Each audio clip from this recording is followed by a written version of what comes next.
Well, good morning, everyone. My name is MightyStream. I'm going to do our March the 8th, just for today, in a meditation. Hope you're doing well this morning. The title of the meditation, Learning to Love Ourselves.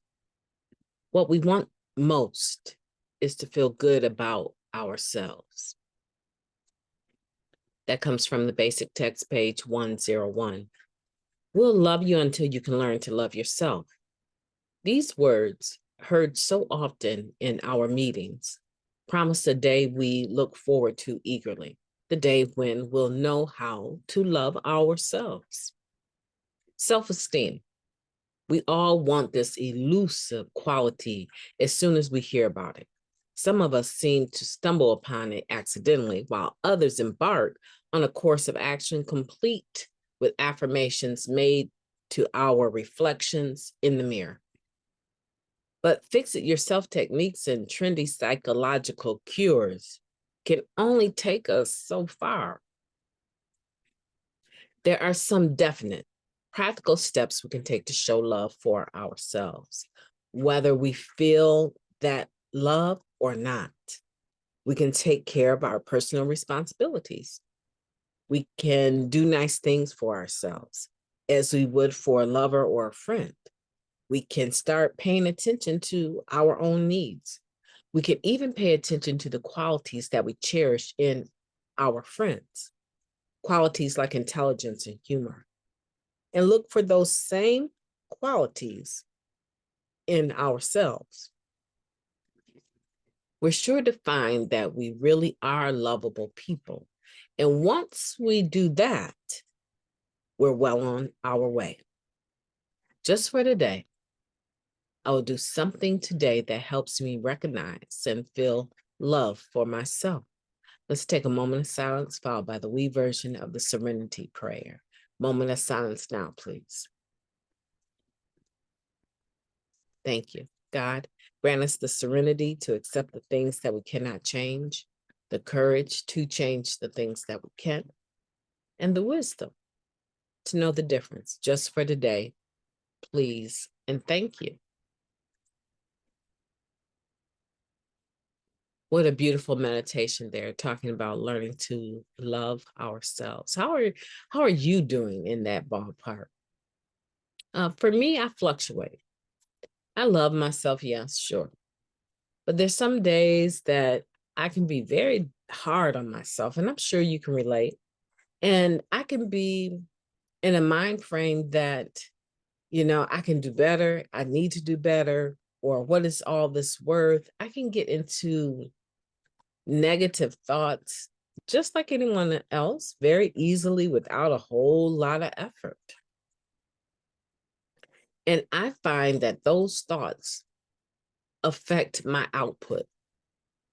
They affect what I do, if I do it, and the energy that I bring to it. But the minute I switch gears into positivity, into valuing who I am, what I've done, having gratitude. And I'm not talking about grandiosity here. I'm not talking about that at all, right? We all know grandiosity when we hear it, right? It's that person that they're just bigger than life and they have done so much for the world, right? And they cannot stop talking about it, right? I'm not talking about grandiosity. I'm not talking about that at all. I am talking about valuing oneself the way we tend to, not all the time now, we tend to value others, treating oneself as well as we treat others. Right? When I'm dealing with the children, I have a posture of nurturing that I typically, when I'm dealing with my husband, I have the same posture, typically. Right? That is something that I hold myself to in regards to how I want to treat myself. when we talk about loving ourselves, it's like a very touchy topic here, right? Not as touchy as relapse, trust me, right? But a lot of times the lack of love we have for ourselves can lead us into negative thinking. Negative thinking can lead us into negative behavior. Negative behavior can lead us back into active addiction, because what happens when a person has negative behavior, okay, let's just say they are doing things that they know that they ought not, right? They are saying things that they know are harmful, and in some cases not even true, right? Just let's say negative behavior such as lying about everything to save one's butt, right? Okay, so if we take that behavior and we wrap it up in this ball of wax in regards to being able to love ourselves, we all know that lying is not good. It's not all right. People have a tendency to look at you different when they find out that you are a person that lies, especially if you're one of those people that lies constantly about everything. Like the truth cannot slip past your lips, right? People get to the point where they're very dismissive of you. Like you could be talking and they're not even listening because they're also already in their mind knowing that you're lying. Okay, so let's just say you know the difference and you decide to lie anyway. So this is behavior that you are embarking on that you know is not okay. And then what happens oftentimes is that somebody, not everyone, some people will just tolerate you and move past you without even checking you about your lying. But there's some people that will make a point to check that lie in, right? And say that happens to you, and it happens to you in front of some other people that you've already lied to, maybe about the same thing, or you told them something else about the same thing. Now, all of a sudden, it's not just you lying, it's you being exposed to lying and dealing with shame. Probably not guilt, because I have found that people that are pathological liars, they don't have a lot of guilt about lying. They might be ashamed when they get exposed, but they don't have a lot of guilt. So now we're dealing with shame. And we all know what we as recovering addicts or as addicts, what we do with shame. Now tell me, how is that behavior of lying is not treating other people well, but how is it beneficial to you if it ends up backing you up into a corner that you probably cannot get out of, one, clean, or two, with another character defect acting out? How is that beneficial to you if it goes against the grain of you pursuing recovery on a day-to-day basis? So in essence, what I'm saying, that when I'm engaging in any behavior that promotes or lifts up or leans into my character defects, I am not exercising loving myself, because I know at the end of the day, when I get to the result of that character defect, I am going to have self-loathing. My self-esteem is going to be low. I am not going to want to engage anyone. I am going to want to do something, whether it's another behavior or is using drugs, which is also another behavior. I'm going to want to do something to create the illusion that I am not bothered by this situation. How many of us have used over stuff like that? For me, it was putting my hands on someone or my feet or cussing someone out. It was the way in which I was reckless with other people verbally. And I used it as a tool to back people up. But at the end of the day, even if I backed them up, even if I wasn't, generally, I don't remember not being successful doing it, but whenever I did it, I still had to go back home and deal with myself. I would beat myself up over it. I would hate myself because of it. You just cannot talk right to people. What is wrong with you, girl? And I would just go down this pathway of mental abuse, right? Beating myself up and put a drink on it, right? Because that's the easiest thing to do. Put a drink on it. Sometimes put a different behavior on it, right? A different drug on it. But 9 times out of 10, that was my go-to to allow me to stop abusing myself. So it seems like to me when we say 1 is too many and 1,000 is never enough, with us addictive personalities, it seems like to me that this applies whether it's candy, whether it's fruit, whether it's sex, whether it's a drug, whether it is another addictive, or shall I say, unhealthy behavior, or whether it's a positive behavior. It seems like this disease of addiction can set itself down in any situation with any individual at any point in time, at any place,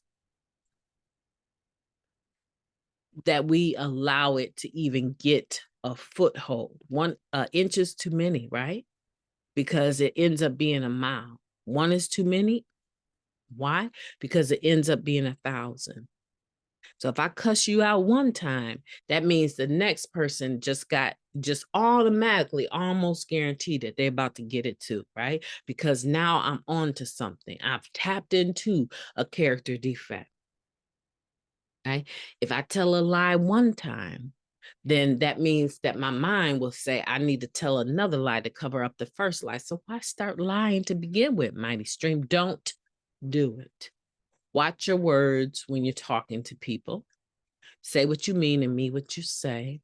Don't inflect too much energy, because the minute you start picking up energy or you try to match their energy, Mighty Stream, you're going to go overboard, because you are going to make sure that they understand under no uncertain terms are they to even approach you again in that manner. You're going to make sure of that, right? So why even start it? If I can't be diplomatic in the way that I approach people, use diplomacy, right? If I cannot do that, why even get started? Know when to walk away.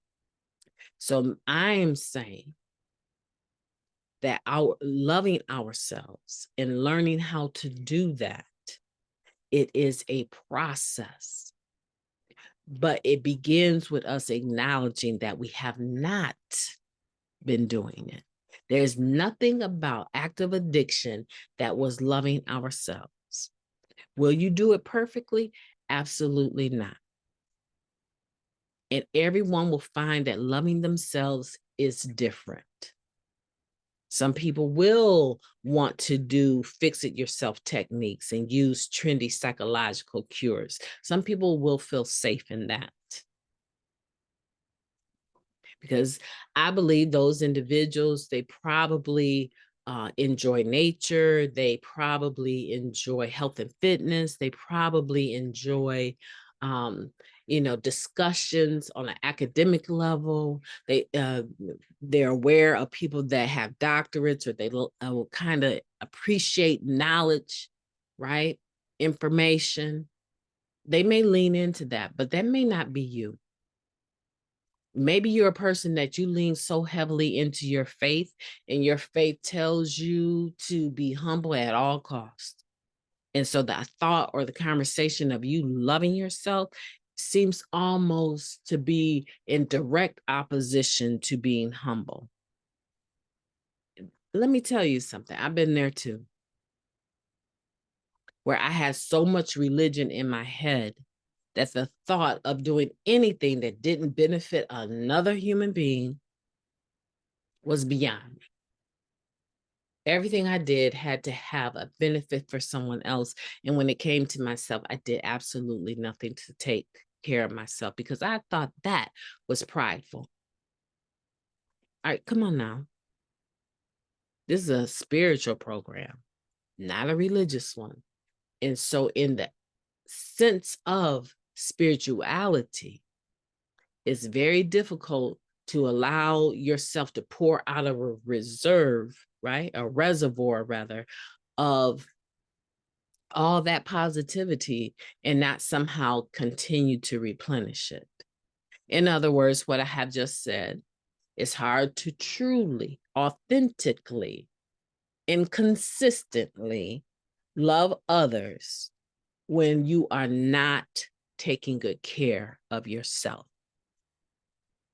Because people like ourselves, when we hit empty, we switch into survival mode. And survival mode means that somebody is going to get their feelings hurt 9 times out of 10, or some responsibility that we agreed to is about to be undone.